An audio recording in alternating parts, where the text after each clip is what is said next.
आज की कहानियाँ शुरू करने से पहले हम आपको एक चेतावनी देना चाहते हैं कि आज की कहानियों में हमने हिंसा और कुछ विचलित करने वाले दृश्यों का वर्णन किया है।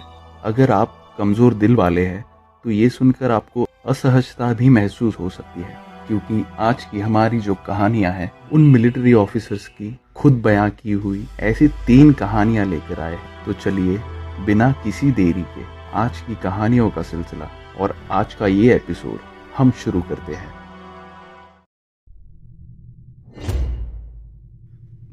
– 2008 में मैं 19 साल का था और अफगानिस्तान में तैनात किया गया था।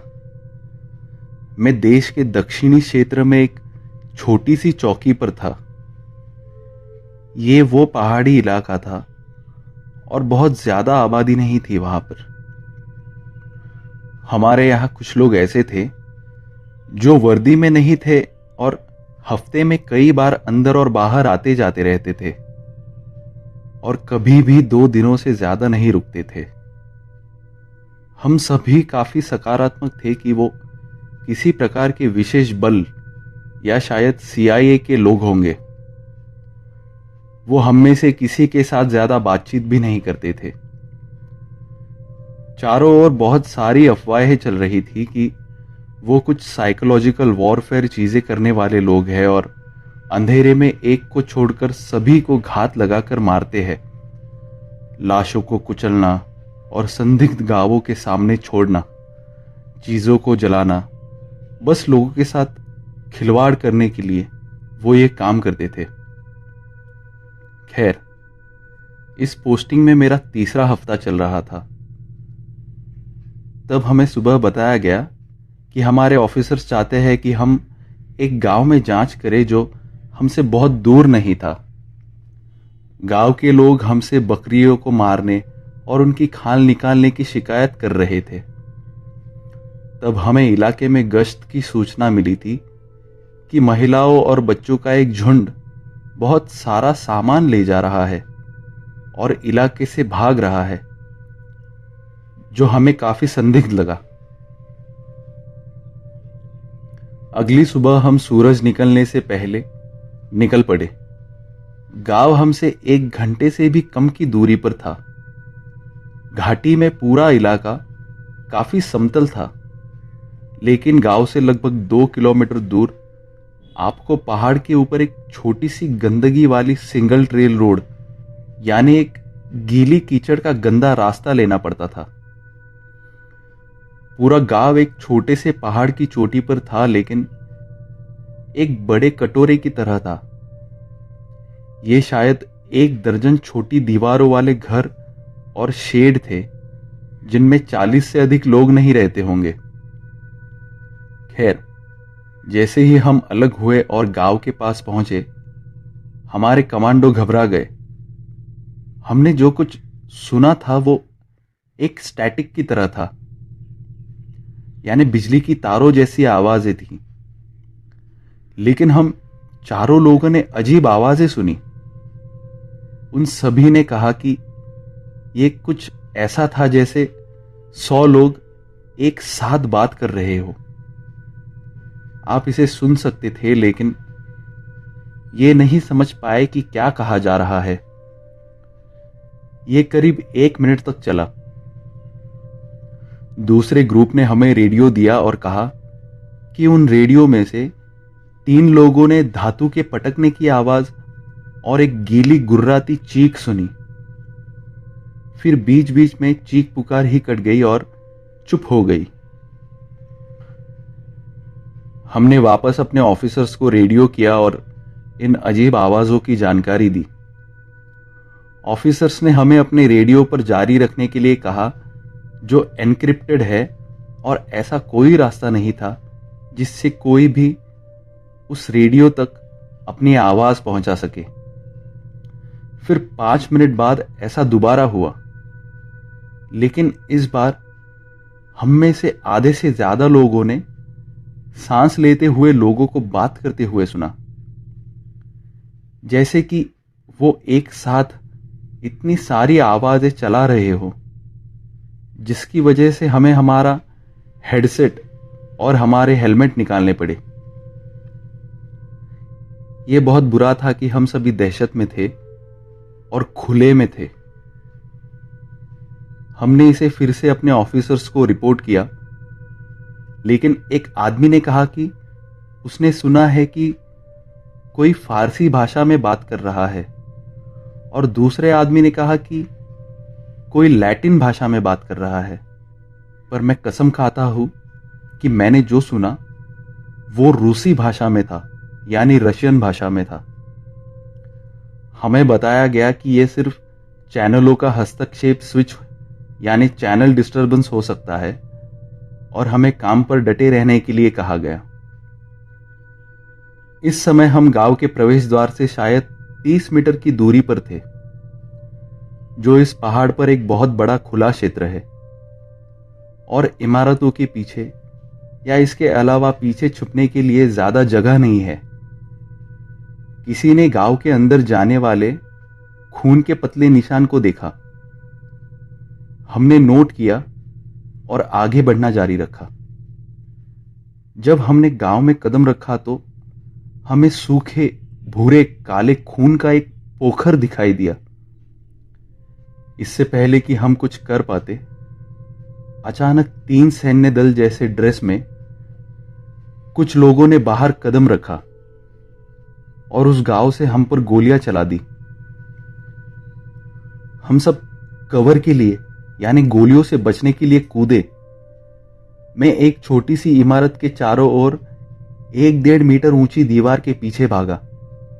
जैसे ही मैं दीवार से कूदकर नीचे गिरा, एक आदमी इमारत से बाहर निकला और मुझ पर गोली चला दी। वो गोली मेरे बगल से निकल गई, पर मैं घबरा गया। मैंने उस पर कम से कम 8 बार गोलियां चलाई, जिसमें से उसके सीने में 2 गोलियां लगी। एक इमारत की दीवार की दूसरी ओर से कोई मुझ पर गोली चला रहा था, इसलिए मैं उस इमारत के पास छिपने के लिए भागा। एक हमारा सैनिक अभी अभी वहां से निकला था और बुरी तरह जख्मी हो गया था। मैंने उस अपने सैनिक साथी के बगल में कवर ले लिया, जो उसकी गहरी और शायद आखिरी सांसें ले रहा था। मैंने उस दूसरे आदमी को भी मार गिराया, पर हमारे गोलियां लगते ही वो सब गायब हो रहे थे, और करीब 5 मिनट फायरिंग चली और फिर गांव में एक अजीब सन्नाटा छा गया। हमारे 3 सैनिक घायल थे, पर गांव के अंदर से गोलियां चलाने वाले वो इंसान जैसे अचानक हवा में गायब हो गए। उनका कुछ नामो निशान नहीं था। हम इस बात से अचंभित हुए और एक दूसरों से बातें करने लगे। सब कुछ कहा और किया जाने के बाद हमारे पास एक दूसरे गांव से गश्त करके हमारे सैनिकों का एक रीइंफोर्समेंट आ रहा था, और हर कोई आवश्यक तस्वीरें लेने लगा। और गांव की 4 महिलाओं को साथ लेकर सेना का वो गश्ती दल आया। हमने उनसे पूछा, आखिर ये महिलाएं कौन है जिन्हें वो उठाकर ले आए हैं। उन्होंने कहा कि उन महिलाओं को उन्होंने मदद के लिए अपनी जान की भीख मांगते हुए पास के गांव में छुपा हुआ पाया। उन्हें महिलाओं को पीठ पर उठाकर ले आना पड़ा, और उन महिलाओं ने वापस गांव लौटने से इनकार कर दिया। हमने महिलाओं को अलग कर दिया और उनसे सवालात करना शुरू कर दिया। हमारे ट्रांसलेटर ने उन महिलाओं से पूछा कि उन्हें इतना क्या झटका लगा है, क्या ये लड़ाई के कारण डरी हुई है। उन महिलाओं ने कहा कि सुबह होने से पहले जैसे ही सूरज ढल रहा था, उन्होंने देखा कि एक खून में लथपथ आदमी चला आ रहा था। उन्होंने कहा कुछ महिलाएं उस इंसान की मदद करने भागी, पर अचानक बीच में उसे देख चिल्लाने लगी। जैसे ही वो आदमी करीब चला आया, वो सिर से पांव तक नंगा था, न बाल और ना ही त्वचा। हर कदम पर ऐसा लग रहा था कि उसके घुटने झुक जाएंगे और वो गिर जाएगा। उसके जबड़े के आसपास ना ही मांसपेशियां थी और ना ही उसकी आंखें थी। उसका सिर बस ढीला होकर लटक रहा था, मानो चलने के दौरान जैसे उसके सिर को संभालने के लिए कुछ हड्डियों का सहारा ही नहीं हो। उन्होंने कहा कि वो बहुत धीमा और झटकेदार किस्म का इंसान था। वो उसे सांस लेते हुए भी सुन सकते थे। उसकी सांस लेने की आवाज ऐसी थी जैसे वो पानी में डूब रहा हो। महिलाओं की चीख पुकार सुन पुरुषों ने कुछ हथियार पकड़ लिए। जैसे ही वो इंसान पास आया, उन्होंने देखा कि उस अजीब इंसान का पेट कटा हुआ था और चीजें उसके पेट से झूल रही थी। पुरुषों ने उस पर फायरिंग शुरू कर दी। उस अजीब इंसान ने फायरिंग पर ध्यान नहीं दिया और वो रुका भी नहीं, और उस फायरिंग से उसके टुकड़े फट गए। वो आखिरकार रुक गया और उसने अपनी बाहें खोल दी, जैसे जैसे वो किसी को गले लगाने जा रहा हो, और वो जोर से चिल्लाया। उसकी ये भयानक चीख सुनकर उसके करीब खड़े हुए लोग, उनकी आंखों और कानों से खून बहने लगा और सारे लोग जमीन पर गिर पड़े। और अब वो हैवान चला गया, बस एक हल्की लाल धुंध में गायब हो गया। और जो लोग गिर गए थे वो भी उसके साथ गायब हो गए, जैसे वो उन्हें अपने साथ ले गया हो। किसी का कोई निशान नहीं था, ना ही पैरों के निशान या कुछ भी। गांव में खून की छींटें बिखरी पड़ी थी। हम सभी ने एक दूसरे को ऐसे देखा जैसे हमें विश्वास नहीं हो रहा था अपनी आंखों पे। महिलाओं की इस बात को हमने अनदेखा कर टाल दिया और उनका डॉक्यूमेंटेशन और सफाई जारी रखी। कई घंटों के बाद हम वापस अपने हेडक्वार्टर्स जा रहे थे। मैं अन्य 6 सैनिकों के साथ था और हम सभी उस रेडियो के अजीब आवाजों के बारे में बातें कर रहे थे। और जैसे ही हम ये बातें कर रहे थे, हम में से एक अचानक रुक गया और उसने हमें भी रुकने के लिए कहा। हम सभी ने उसकी बात सुनी और सतर्क होकर नीचे जमीन पर लेटकर फैल गए। हम जहां लेटे हुए थे वो एरिया काफी चौड़ा और खुला था और खाली था। पीछे छिपने के लिए कुछ भी नहीं था, लेकिन उस कीचड़ की गंदगी के रास्ते के बीच में अब एक घोड़ा था जिसके पैरों को जोड़ों पर काट दिया गया था और उसका सिर उल्टा हो गया था। उसके पेट से कुछ चिपका हुआ था और उसकी त्वचा पर जैसे चाकू से कुछ लिखा हुआ था। हमारे आते समय तो वो वहां नहीं था। हमने सोचा कि गांव में हुई हमारी झटपट के दौरान एक आईईडी बॉम्ब की वजह से ये हुआ होगा, और हम आगे की प्रक्रिया में जुट गए और उस इलाके की ठीक से जांच की जहां पे वो घोड़ा मरा पड़ा हुआ था।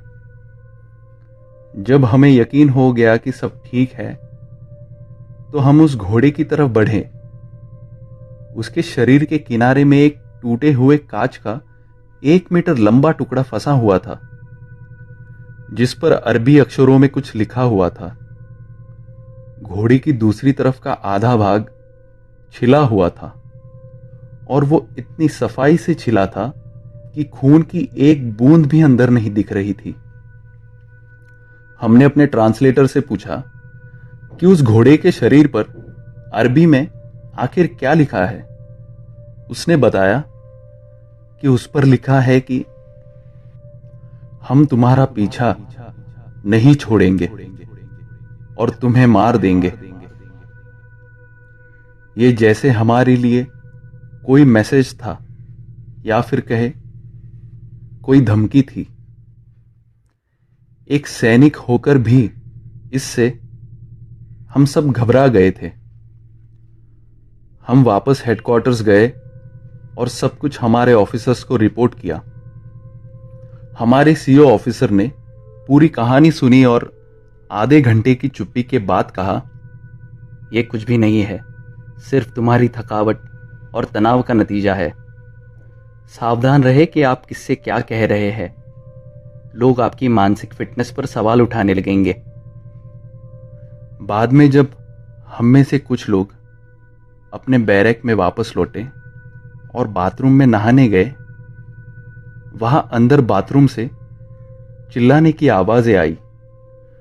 जो लोग अंदर नहाने गए थे उन्होंने देखा कि उनके चेहरे पर आईने में देखने पर कोई त्वचा नहीं दिख रही थी, यानी उनके खुद की त्वचा नहीं दिख रही थी। हमने उन्हें शांत किया और उन्हें बाहर निकाल दिया, ये सोचकर कि ये उनका भ्रम होगा। मैं फिर अंदर स्नान करने और दाढ़ी बनाने गया। जब मैंने शीशे के कोने में एक लाल त्वचा वाले व्यक्ति को देखा, ये देख मैं उस बाथरूम से भागा। ये आज से करीब 11 साल पहले की घटनाएं हैं।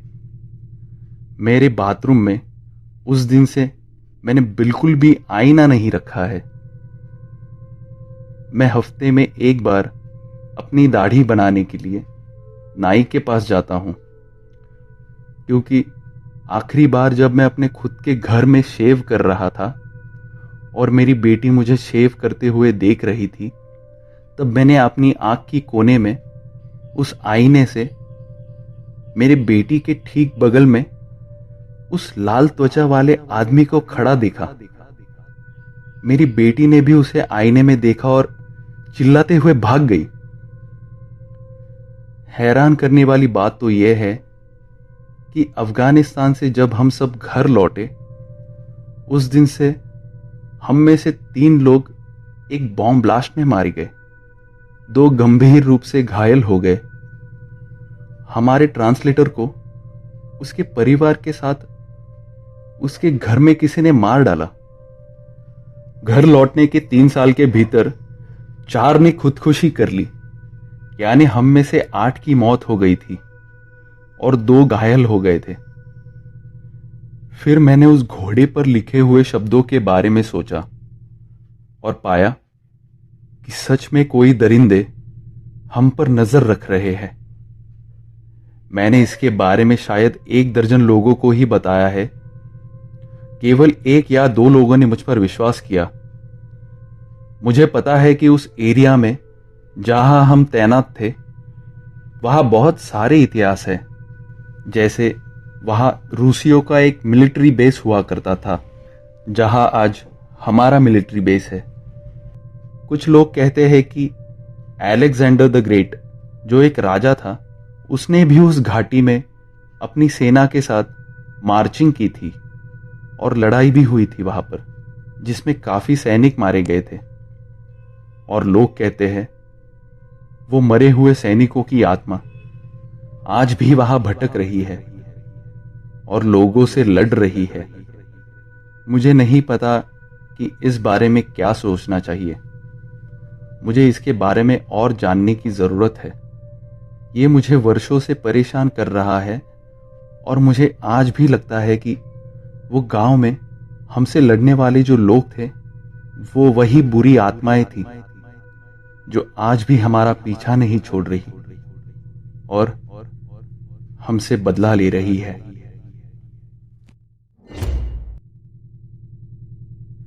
एक बहुत ही खौफनाक कहानी। मेरे दादाजी मुझे दूसरे विश्व युद्ध यानी वर्ल्ड वॉर 2 में अपने अनुभव के बारे में बताते थे।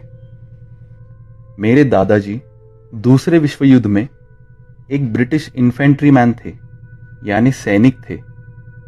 वो केवल 19 साल के थे जब अपने देश की सेवा के लिए भर्ती हुए, और जब उन्होंने सोचा कि सेना में शामिल होने से उन्हें दुनिया भर के विदेशी लोकेशंस को देखने का अवसर मिलेगा, पर उन्हें ट्यूनीशिया या इटली या प्रशांत क्षेत्र में कभी भी तैनाती नहीं मिली। इसके बजाय वो व्यवहारिक रूप से अपने ही बगल के देश यानी स्विट्जरलैंड में ड्यूटी पर तैनात किए गए। ये सिर्फ कुछ ऐतिहासिक जानकारी है, लेकिन इस कहानी के बाकी हिस्सों को पढ़ने से पहले ये समझना महत्वपूर्ण है कि स्विट्जरलैंड ने पूरे युद्ध में तटस्थ भूमिका बनाए रखने की पूरी कोशिश की थी, लेकिन तटस्थता बनाए रखने के अपने प्रयासों के पश्चात स्विट्जरलैंड की अभी भी संबंध और धुरी दोनों देशों और दोनों शक्तियों से अत्यधिक दुश्मनी थी। एक बार जब जर्मनी के नाजी लोगों ने स्विट्जरलैंड के खिलाफ आक्रामकता का कार्य करना शुरू कर दिया, तो इंग्लैंड ने स्विट्जरलैंड की सेना को मजबूती प्रदान की। फिर भी अपनी सीमाओं के भीतर खुले युद्ध को रोकने के प्रयास में स्विट्जरलैंड सरकार ने अपनी सेना को एल्प्स में यानी स्विट्जरलैंड के पहाड़ों में वापस जाने का निर्देश दिया और उनके साथ ब्रिटिश सेना भी निकल पड़ी। और इस तरह मेरे दादाजी ने खुद को स्विट्जरलैंड के एल्प्स के पहाड़ों के एक सुंदर गांव में पाया। उस समय 1943 की सर्दियों की शुरुआत थी और मेरे दादाजी की बटालियन लगभग 500 लोगों की थी और एक सुनसान गांव में तैनात थी। ये लोकेशन आर्मी के लिए काफी लाभदायक था, क्योंकि इस इलाके को प्राप्त करना वास्तव में कठिन था और इसलिए नाजी जर्मनी द्वारा आक्रमण किए जाने की बहुत कम संभावना थी। लेकिन ये एक नुकसान भी था, क्योंकि इसकी वजह से बाकी स्विट्जरलैंड सेना के साथ संचार करना यानी संपर्क करना काफी कठिन था। संपर्क करने की समस्या तब और बढ़ गई जब दिसंबर की शुरुआत हुई और दिसंबर में इस एरिया में बर्फीले तूफान की एक श्रृंखला बह गई और संपर्क की थोड़ी बहुत आशा जो थी वो भी पूरी तरह नष्ट हो गई। इसलिए अनिवार्य रूप से इस अलग थलग पड़े स्विट्जरलैंड के गांव में बाकी सेना के साथ संपर्क करने में सक्षम हुए बिना मेरे दादाजी के कप्तान ने फैसला किया कि स्थायी आदेशों को बनाए रखना और गांव की रक्षा को जारी रखना सबसे अच्छा होगा। फिर कई हफ्ते बीत गए। बाहरी गांव की हर सड़क करीब 7 से 9 फीट घनी बर्फ में दब गई थी और उनके पास जो भी टेलीग्राफ या फोन लाइंस थी वो भी उतनी ही बेकार थी। ये बर्फ सर्दियों में और गहरा हो गया। पेड़ों से पत्ते छटने लगे और पेड़ों की डालियां टूटी हुई पसलियों की तरह पहाड़ से निकली हुई थी। वो शहर 2 बड़े पहाड़ों के बीच बसा हुआ था। सूरज की रोशनी सीधे शहर में हर दिन कुछ घंटों के लिए ही पहुंचती थी, जिससे सैनिकों को ऐसा लगता था जैसे वो हमेशा रात की स्थिति में रह रहे हो और सिर्फ घंटे भर उन्हें सूरज दिखता था। एक रात मेरे दादाजी कंपनी के अपने कुछ दोस्तों के साथ टाउन के एक बार में गए थे और स्थानीय लोगों का एक ग्रुप उनके पास आया। उनमें से एक आदमी विशेष रूप से परेशान था। शहर के सभी स्विस लोग जर्मन बोलते हुए बड़े हुए हैं और उनमें से किसी को भी ब्रिटिशों के साथ अंग्रेजी में बात करने की आदत नहीं थी। इसलिए उनमें से एक टूटी फूटी अंग्रेजी में चिल्लाने लगा, "Where take you the children?" उसकी ये अंग्रेजी मेरे दादाजी और अन्य सैनिकों को समझ नहीं आई। सौभाग्य से मेरे दादाजी के साथ शराब पी रहे एक उनके दोस्त जर्मन भाषा जानते थे और एक ट्रांसलेटर के रूप में कार्य करने में सक्षम थे। कई मिनटों के भ्रम और चिल्लाहट के बाद उस ट्रांसलेटर दोस्त ने मेरे दादाजी और बाकी सैनिकों की ओर मुड़कर कहा, ये लोग जर्मन भाषा में कह रहे हैं कि गांव में कुछ बच्चे लापता हो गए हैं और वो चाहते हैं कि हम सैनिक इसके बारे में कुछ करें। अब स्पष्ट रूप से ब्रिटिश सेना भाड़े के सैनिकों जैसा काम नहीं करती है, इसलिए मेरे दादाजी और उनके दोस्तों ने गांव वालों को उनके हेडक्वार्टर्स में यानी मुख्यालय में आने के लिए कहा और उनके कैप्टन से इस बारे में बात करने के लिए कहा अगले दिन वो गांव वाले हमारे मुख्यालय में आए। भाषा के प्रॉब्लम के कारण गांव वालों की हमारे कैप्टन से चर्चा में करीब 2 घंटे लग गए और मूल रूप से कैप्टन और उनके ट्रांसलेटर आखिर उनकी बात समझे, जो ये थी कि हमारे बटालियन के गांव में प्रवेश करने के कुछ हफ्ते बाद स्थानीय लोगों ने कई तरह की विचित्र घटनाएं देखी है। पहले तो ये लोगों के घर के शेड से लकड़ी के टुकड़े और घरों की छत के गायब होने जैसी मालूमी चीजें थी, लेकिन बाद के 2 महीनों में लोगों ने महसूस किया कि उनके घरों से मूल्यवान वस्तुओं की भी चोरी हो रही है। एक व्यक्ति ने दावा किया कि उसका विरासती हलबर्ड यानी एक पारंपरिक कुल्हाड़ी उसके फायरप्लेस के ऊपर से गायब हो गई थी। इन सब घटनाओं की हद तब हुई जब गांव का एक बच्चा लापता हो गया। बेशक कई लोगों ने माना कि बच्चे का गायब होना हालांकि दुखद और विचलित करने वाला था, पर कुछ चीजों को जिम्मेदार ठहराया जा सकता था, जैसे कि लड़का बाहर खेलते समय एक बर्फ की दलदल में गिर जाने की संभावना, या फिर एक भेड़िए या अन्य शिकारी जानवर द्वारा हमला किए जाने की संभावना। लेकिन सिर्फ एक बच्चा नहीं था जो गायब हो गया था, कई बच्चे गायब हुए थे। और उस दिन बार में आए लोगों के बीच एक गांव वाला ऐसा था जो विशेष रूप से परेशान दिख रहा था। वो उन 2 जवान लड़कों का पिता था जो 2 दिन पहले लापता हो गए थे। उस आदमी ने उसके लड़कों को हर जगह ढूंढा, यहां तक कि ढूंढने के प्रयास में शामिल होने के लिए उसने अपने साथी गांव वालों की भीड़ को भी इकट्ठा कर लिया, लेकिन उन्हें एक भी सुराग नहीं मिला। कैप्टन ने गांव वालों से कहा कि वो इस मामले को देखना जारी रखेंगे और वो अपने कुछ आदमियों को हर रात सड़कों पर गश्त करने के लिए भेजना शुरू कर देंगे और जल्द ही उस अपराधी को ढूंढ निकालेंगे। बाद में उस रात हमारा एक सैनिक सार्जेंट जिसका नाम रेजिनाल्ड था, वो अपने बैरक से अचानक गायब हो गया। बच्चों का गायब होना एक बात थी, लेकिन एक बड़ा आदमी और उस पर भी एक सैनिक का गायब होना, ऐसा लगता नहीं था कि कोई जानवर या फिर एक भेड़िया एक स्वस्थ पूर्ण विकसित आदमी को अपने आप भगा कर ले जा सकता है। स्वाभाविक रूप से अफवाहें सामने आने लगी कि पहाड़ों में किसी प्रकार का राक्षस रहता है जो रात में गांव के रहने वालों पर दावत करने आता है और उन्हें भगा ले जाता है। कैप्टन की ओर से रात में गश्त करने के आदेश के बावजूद भी बच्चे गुमशुदा होते रहे।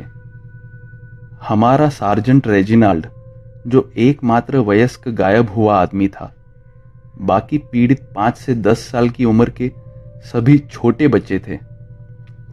मेरे दादाजी की बटालियन के बहुत से लोग संदिग्ध हो रहे थे और एक स्पष्टीकरण जो पारित हो गया था वो ये था कि गरीब गांव के लोग वास्तव में अपने बच्चों को मानव तस्करों को ज्यादा पैसों के लिए बेच रहे होंगे। लेकिन इसका भी कोई मतलब नहीं था, क्योंकि शहर के अंदर और बाहर सड़कें अभी भी बर्फ से ब्लॉक हुई पड़ी थी। बिना किसी घटना के 3 और हफ्ते बीत गए। इस समय यह शुरुआती वसंत का मौसम था और बर्फ पिघलना शुरू हो गई थी। संयोग से उस रात जब मेरे दादाजी कई अन्य सैनिकों के साथ गश्त पर थे, उन्होंने आखिरकार पाया कि बच्चों और सार्जेंट रेजिनाल्ड के लापता होने के पीछे आखिर कौन था। आधी रात के समय की बात है जब मेरे दादाजी और उनके साथियों ने एक ग्रामीण के घर यानी एक गांव वाले के घर के बेडरूम की खिड़की से एक आकृति को झांकते हुए देखा। मेरे दादाजी गली की दूसरी छोर पर थे, इसलिए पहले तो खिड़की से देखने वाली आकृति को गश्त कर रहे सैनिकों का दल दिखाई नहीं दिया। मेरे दादाजी और अन्य सैनिकों ने उस आकृति पर चिल्लाया और वो तुरंत खिड़की से दूर हो गया और भागने लगा। गश्त में शामिल हर कोई निश्चित था कि बच्चों और सार्जेंट रेजिनाल्ड के गायब होने के पीछे जरूर यही इंसान है। मेरे दादाजी और अन्य सैनिक जितनी तेजी से पीछा कर सकते थे उतनी तेजी से भागे। उस पिघलने वाली बर्फ और बर्फ के बीच रास्ते अंधेरे में वो जो कुछ भी भाग रहा था उस पर चिल्लाते हुए वो दौड़ते और दौड़ते रहे और जल्द ही उन्होंने खुद को गांव के बाहरी इलाके में पाया, जहां अब भी काफी गहरी बर्फ थी। वो आकृति जो कोई आदमी जैसा था अचानक जमीन में कूद गया। ऐसा लग रहा था कि वो पहली बार में पतली हवा में गायब हो गया हो। लेकिन जैसे जैसे सेना का गश्ती दल करीब बढ़ा, उन्होंने महसूस किया कि वो वास्तव में एक गुफा में कूद गया था, जिसे किनारे में खोखला कर दिया था। एक हिमपात में जैसे गुफा बन गई थी। जैसे ही सैनिकों ने गुफा में चिल्लाना शुरू किया कि वो जो भी अंदर है बाहर आ जाए और खुद को दिखाए, उस बर्फ की गुफा के प्रवेश द्वार से फायरिंग होना शुरू हुई। बिना सोचे समझे मेरे दादाजी और बाकी गश्ती दल ने अपने हथियार अपने कंधे पर उठा लिए और सभी ने गुफा में गोलियां चलाना शुरू कर दी। 1 मिनट गोलियां चलाने के बाद एक अजीब सन्नाटा छा गया। गश्ती दल के एक अविश्वसनीय रूप से बहादुर सदस्य ने स्वेच्छा से गुफा में जाने और जांच करने के लिए अपनी पिस्तौल खींची और गुफा में रेंगता हुआ अंदर चला गया। कई सेकंड बाद वो अपने चेहरे पर पूरी तरह से भयावह चेहरे के साथ गुफा से बाहर आया। उसे पूछने पर वो कुछ बता नहीं पा रहा था, तो मेरे दादाजी ने अपनी टॉर्च निकाली और उस गुफा में चमका दिया। जब उन्होंने शहर में अजीब घटनाओं के पीछे जो था उसे आखिरकार देख लिया, वो जिस आकृति का पीछा कर रहे थे वो और कोई नहीं बल्कि सार्जेंट रेजिनाल्ड था, जो हफ्तों से गायब हो गया था। उनके गुफा में गोलियां चलाने से रेजिनाल्ड को दिल में गोली लगी थी और वो मर गया था। पर गुफा में सिर्फ सार्जेंट रेजिनाल्ड की बॉडी नहीं थी, बल्कि और 7 बच्चों की डेड बॉडीज भी थी, जिन्हें आंशिक रूप से खाया गया था। या तो सर्दियों के बर्फ पड़ने के तनाव के कारण, लगातार अंधेरे में रहने या किसी प्रकार की भयानक मानसिक समस्या के कारण सार्जेंट रेजिनाल्ड पूरी तरह से पागल हो गया था और ग्रामीणों के घर में घुसना शुरू कर दिया था और उनके बच्चों को आधी रात में उनके घर से भगा ले जा रहा था और उन्हें किसी जानवर की तरह कच्चा खा रहा था। उसने बच्चों के गले काटने के बाद शवों को विच्छेदन करने के लिए उस चुराई हुई हलबड़ कुल्हाड़ी का इस्तेमाल किया था, जिसे उन्होंने बर्फ के बहाव में उकरी गई गुफा में छिपा दिया था। इस घटना के बाद पूरा सैन्य दल सदमे में था और मेरे दादाजी को आज भी यकीन नहीं होता कि वो सार्जेंट रेजिनाल्ड आखिर इतना खूंखार दरिंदा कैसे बन गया। ये कहानी आज भी मुझे परेशान करती है और रात को सोने नहीं देती।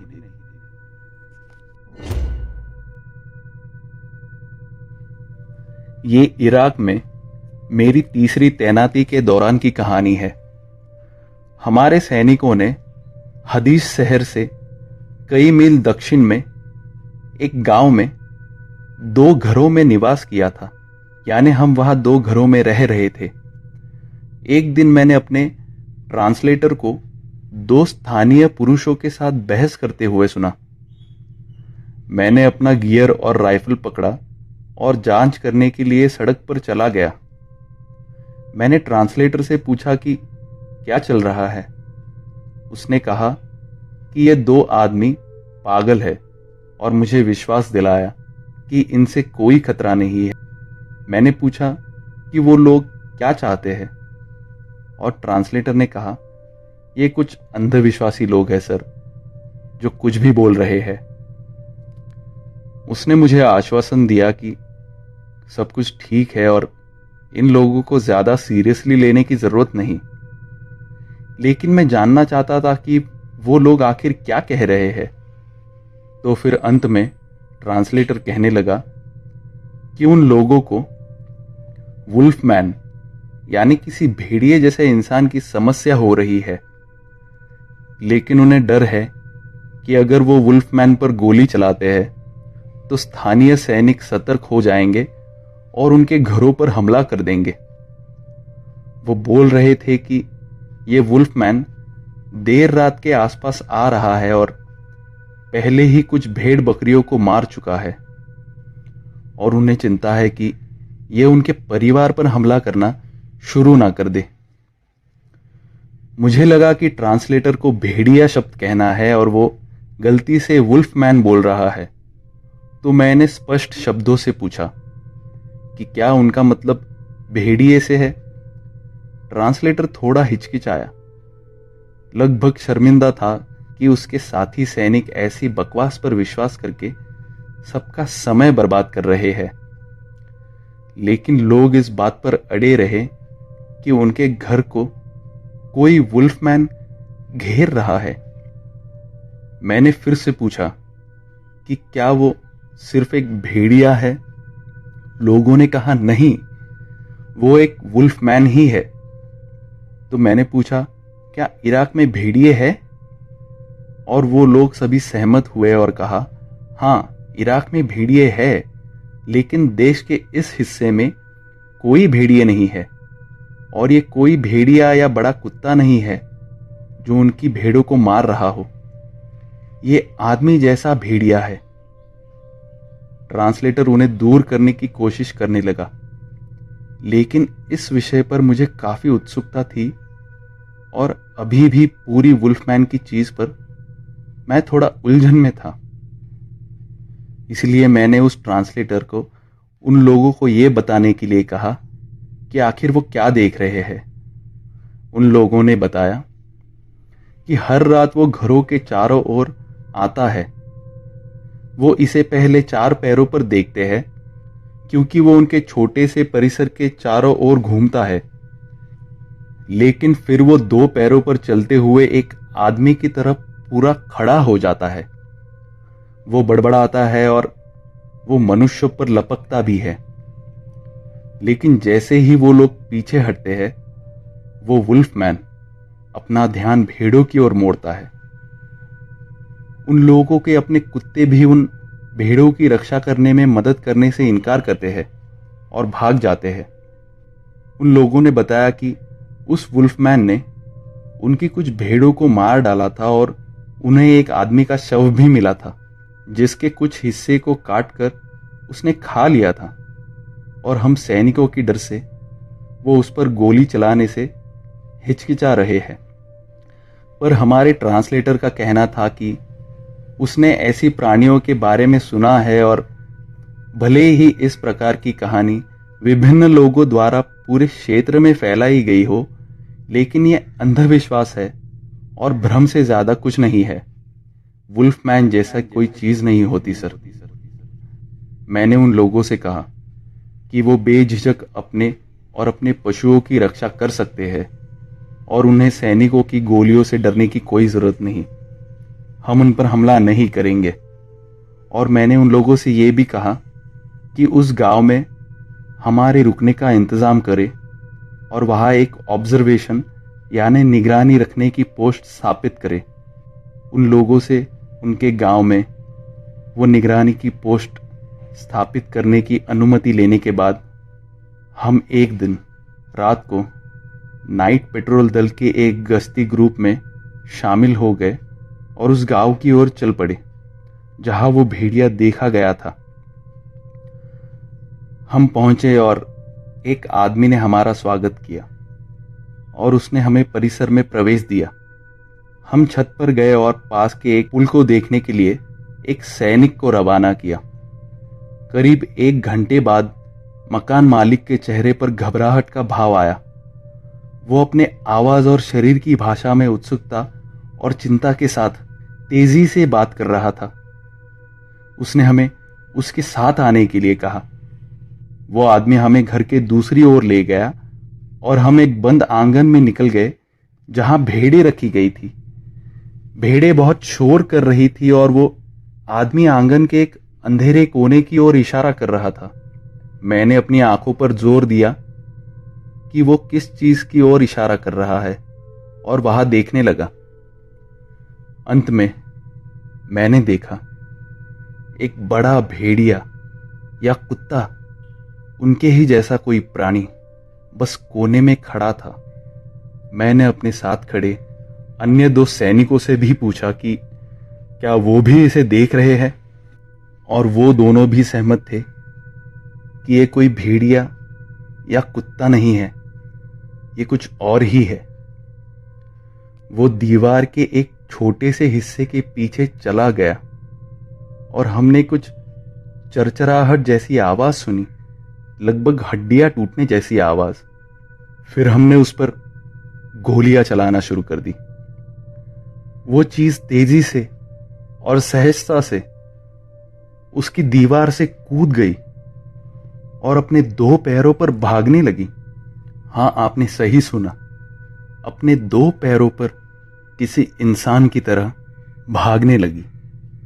मैं और मेरे अन्य सैनिक ये देखकर काफी हैरान रह गए, और ये चीज देखने के बाद मैंने उस आदमी को जितना हो सके उतनी अच्छी तरीके से समझाने की कोशिश की। मैंने उसे कहा कि अगर वो चीज फिर कभी आपको दिखाई देती है तो आप बेझिझक उस पर गोली चला दीजिए और उसे मार दीजिए, और अगर वो ये करने में कामयाब होते हैं और वो चीज को मार डालते हैं तो हमें जरूर जानकारी दे। मुझे पता है ऐसी चीज पर विश्वास करना बड़ा मुश्किल है, पर हम लोगों ने जो देखा उसे दूसरों को समझाना उससे कई ज्यादा मुश्किल है। तो इसी के साथ हमारी आज की कहानियां खत्म होती है। आज की कहानियां आपको कैसी लगी ये आप हमें कमेंट बॉक्स में ज़रूर बताइए। अगर आपको आज की कहानियां अच्छी लगी होंगी तो आप इस वीडियो को लाइक करना बिल्कुल मत भूलिएगा, और हमारे चैनल को भी आप सब्सक्राइब कर लीजिए और उस बेल आइकन को भी दबाइए ताकि हमारी आने वाली वीडियोस की अपडेट आपको मिलती रहे। आशा करते हैं हमारे चैनल पे आपको हमारी कहानियाँ बहुत पसंद आ रही है। आप हमारे चैनल के पेज को दूसरे लोगों तक शेयर ज़रूर करिए।